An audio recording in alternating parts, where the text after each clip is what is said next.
Welcome, Adventure. I'm GM Goblin, your GM Goblin. And today, I'm going to go over the Unchained Monk real quick. And as requested, I'm going to show a build that we used, or at least what I can remember the build, for my wife whenever she went through Rise of the Runelord. So, THBBFT is who asked me this. He specifically goes on about how the attack bonus is different, and I'll explain that real quick.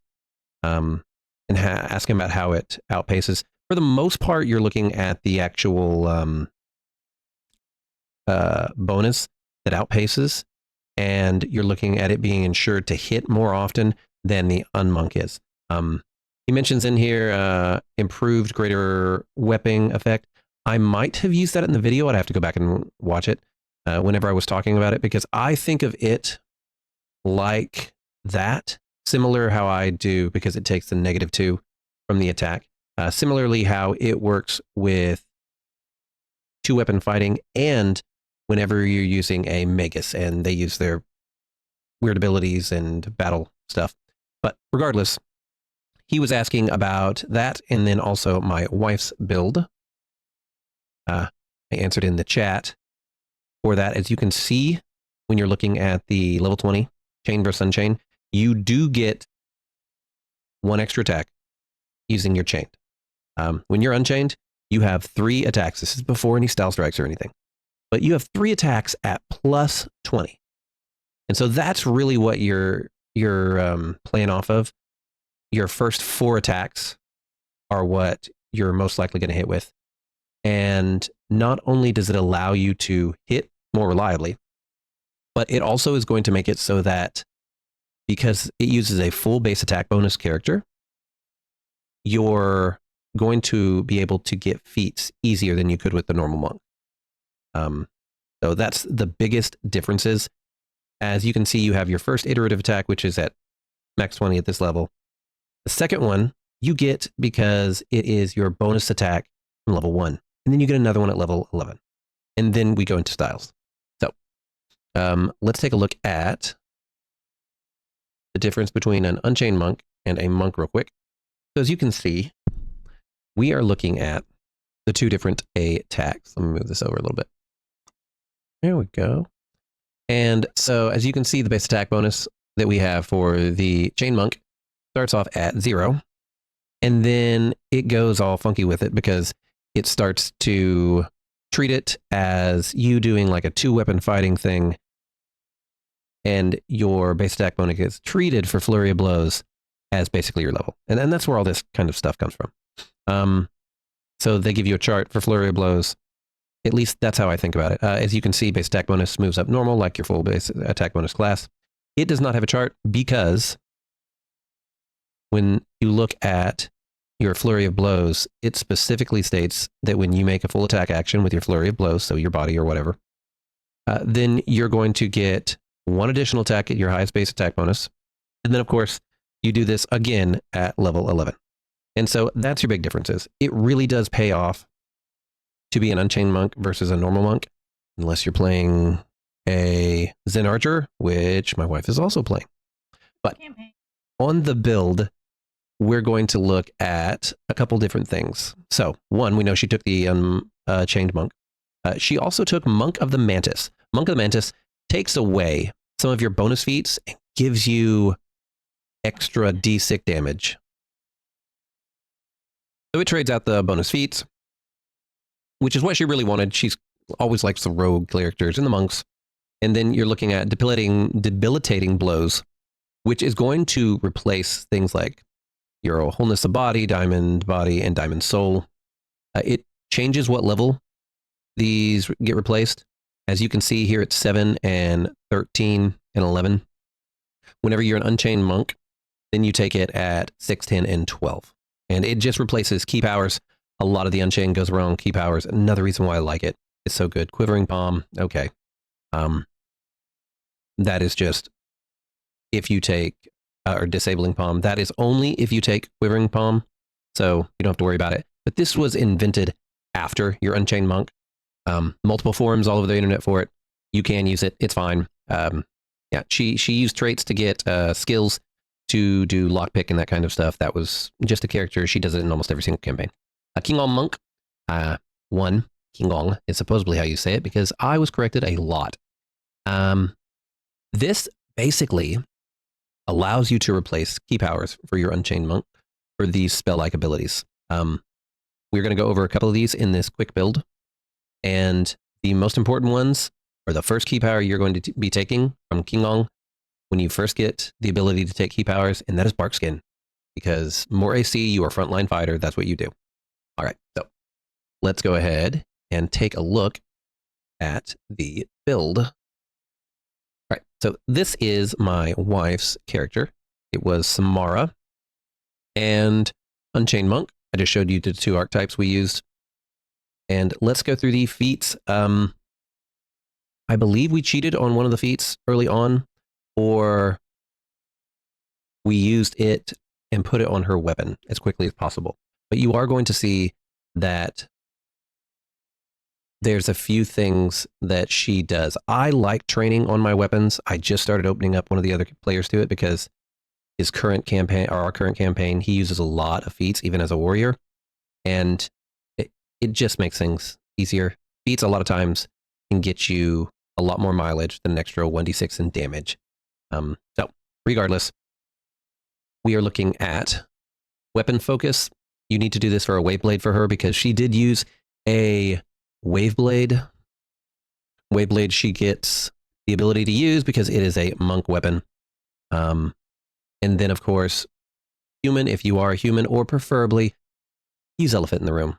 We love Elephant in the Room. It gives extra feats. It takes away some of those really big penalties for some dex builds, although it does make dex builds a lot more friendly.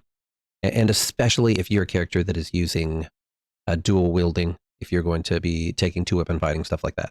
But you're looking at weapon finesse. We use Elephant in the Room, like I said.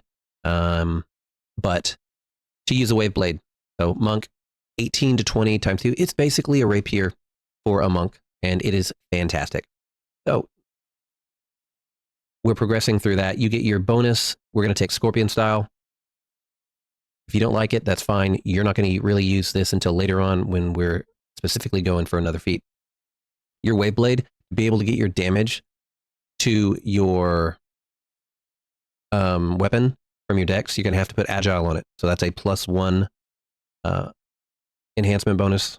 And then, of course, you get Flurry of Blows, you get your Stunning Fist, you get your Unarmed Strike. All of those are just your standard stuff. The two feats are the important part right here. So weapon finesse, light weapons, which a Waveblade is. And then, of course, level 2, you get sneak attack 1d6. You still get your evasion. I think I changed out all the things correctly whenever I wrote this up. I just did this. And then level 3, you're looking at starting your combat style. So level 3, you're looking at combat style. This is for weapon focus.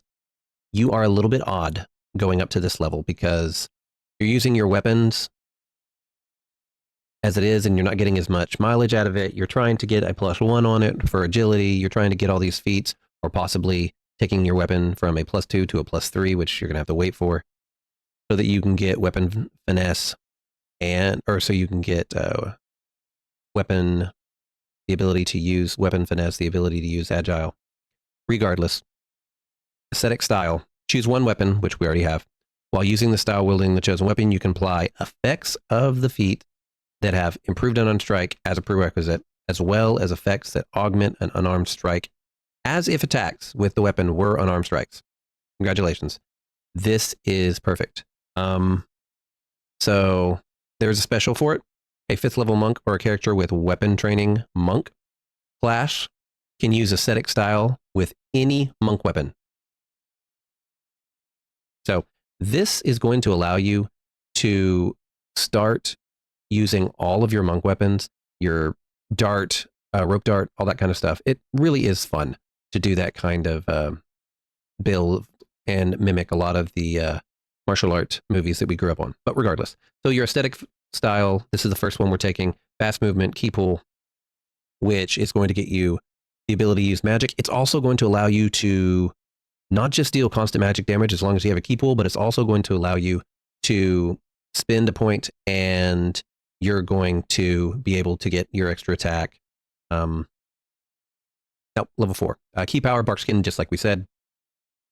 You need this. Also opens up the next slot, which means if you want to take and give your feats or use it to put feats on your character by enhancing a necklace, then that's perfectly fine. You can use that, and it's going to be expensive, but it might save you with your weapon in the long run, depending on how much you want to put into it.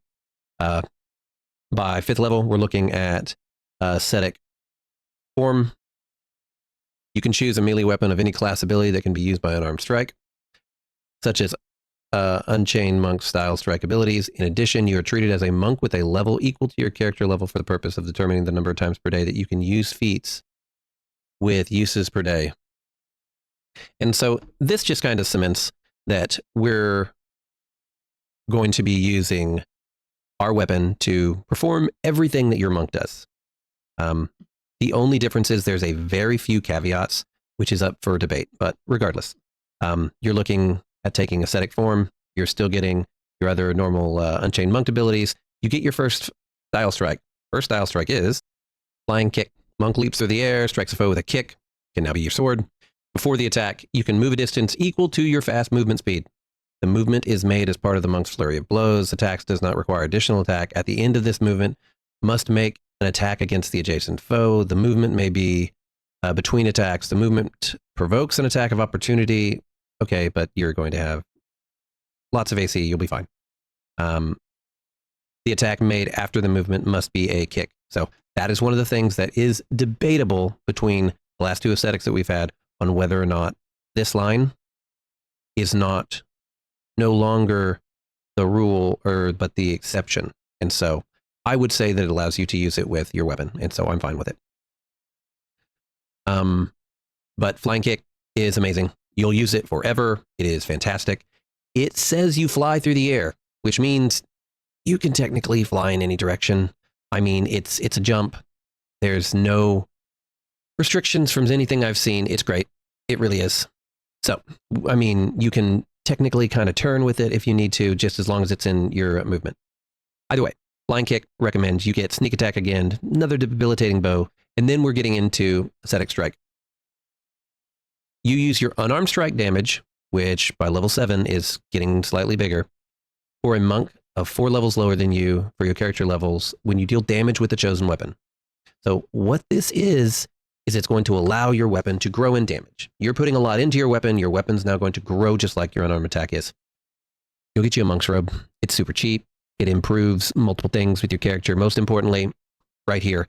So it's going to counteract this. And if I remember right here, it's 13,000. Counteracts it. You're treated as being so many levels higher, and it's going to go ahead and counteract that. You're going to be dealing as much damage as an unarmed monk, only now you're using it with your sword. You are dealing slashing damage with it, but you're also going to be able to get that 15 to 20 crit range, which is what we're going to. Because once again, my wife's playing Crit Fisher. So we've got that. And then we've got our key strike, which goes up. So now you're doing silver and iron, even if your weapon's not. She did take key power, elemental fury, electric. The reason is she wanted just to add extra damage to all the attacks she's going to have. So she basically gets the ability to freely breathe her weapon in electrical damage, which is 1d6. It's activated. It's not a big deal. Level 9, you can trade it out for anything else that you like. Improved crit was level 9 feet. Just doubles your crit range. So now we're going 15 to 20. You get improved evasion, a style strike, throat crush. She calls it counterspell. Throat crush, she calls counterspells because she got it specifically for casters. This character was going through Rise of the Runeloards, which has quite a bit of casters anyway, but I need to cover a video on it because I actually ran that campaign mostly as if it was a 6-man party instead of 4, because everyone was playing overgeared, overtuned characters. So anyway, the monk gives a sharp blow to the foe's throat, hampering its ability to speak for only 1 round. It works as if Caster Croak Spellblight. This is the exact same thing as we covered in one of the previous one. I think it was a video or two ago where I mentioned this, but it is Caster's Croak. Afflicted Spellcaster's Throat. It's a way for keeping them from being able to do it. They're going to have a % chance of fail and stuff like that. And the save DCs of any spells go down by 4. It's a great way to try and break up a spellcaster. It's also not necessary to the build, but she liked it. Sneak attack goes up to 3d6 as we see in level 10. Also, this is in Notion if you see anything weird pop up. Debilitating blows again, looking at lawful, congratulations. Now your weapon does lawful damage all the time as long as you've got a key point. Level 8, level 11, sorry, we're doing critical focus. Gives a +4 bonus on your attack rolls from crits. That way, you're practically increasing by 30% chance your ability to consistently make and confirm critical hits. It's good. Maybe my math's wrong. It's late, but regardless, it's something that she uses on a lot of her crit fishers. It's what she's using now too. Level 11 is also when you get that second sweet full attack bonus attack. 12 is debilitating blows. 13, she took staggering critical. And with this, your opponent gets staggered for 1d4 plus 1 rounds. Now, it is a successful fortitude save, which means most of your monsters are really, except for maybe your casters, are really going to sail it. They're really going to make the save, but they're still going to be staggered for 1 round. So, I mean, it's still great. It's for your attack bonus plus 10 for the DC for fortitude. So even if they get like a 50-50 chance, you're still going to be getting a 1 round stagger. It's good. It helps everyone. And it's also great for setting you up later on. You get the extra bonuses. 14, you got 46. She took Key Power Thought Shield just as a way to burn, I think it's 2 or 3 of her key points, and she gets a +8 will. She does not like fear effects, and there's a couple party members that really hate me using spellcasters because I change their spells up because a lot of spells in the modules are stupid. So I pick probably the deadliest spells you can figure out, and I use them appropriately because you're fighting intelligent casters. But either way, it's a +8 will. Next, we're going to go level 15, Gorgon's Fist. Gorgon's Fist is technically a setup. Standard action, you're not going to use your standard action because by level 15, you have an ability you've got Boots of Speed or the ability to be hasted probably every single combat. So you're not going to give up now it's 3 plus 15 attacks, plus your key attack, plus your hasted attack that are very likely to hit just so that you can do this and reduce their speed. You're not going to do it, but it's good for setup for later. Another thing that you can look at key powers. I believe you can do it from level 10, but she got key power, and this is King Gong once again, and it's Key Leech. Key Leech is fantastic. So Key Leech, I can get it to come up. Key Leech is going to work that if you drop a creature to 0 or fewer hit points, you can steal some of that creature's key and you replenish a point. She is playing the main damage dealer of a party, so she kills everything. So she constantly had key points. I can't remember if we actually took this earlier. She probably should have if she can. I believe, yeah, at 10th level under King Ong, you can start taking this. It's great to always get you those extra attacks. But you get Adamantine, that's okay. At this level, you're probably not going to worry about it as much. And then level 17, which is where you end for most of your modules, going into Rise of Runelord or something. She did get Medusa's Wrath. Medusa's Wrath is going to, whenever you use your full attack bonus to make at least 1 unarmed strike, okay, you don't really need to worry about that anymore because of the 2 style feats you took.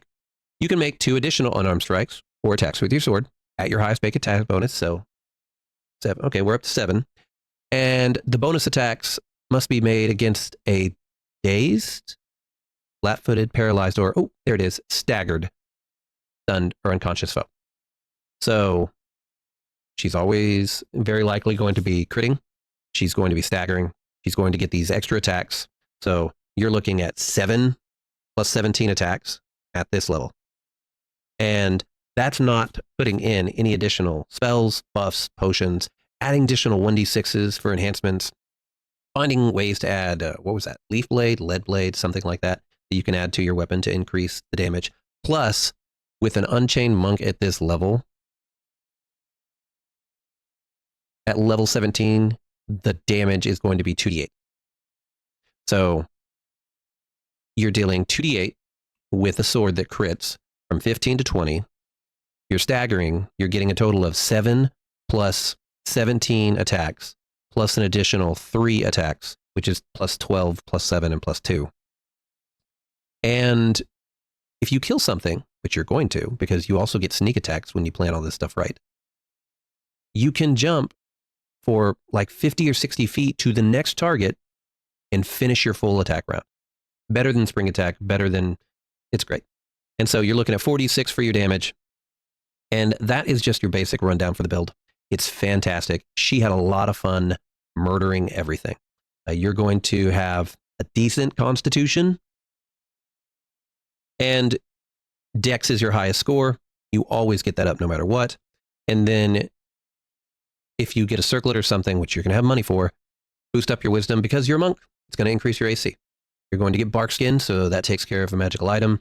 And by the time she was done, she had more AC than our war priest, and she just murdered everything.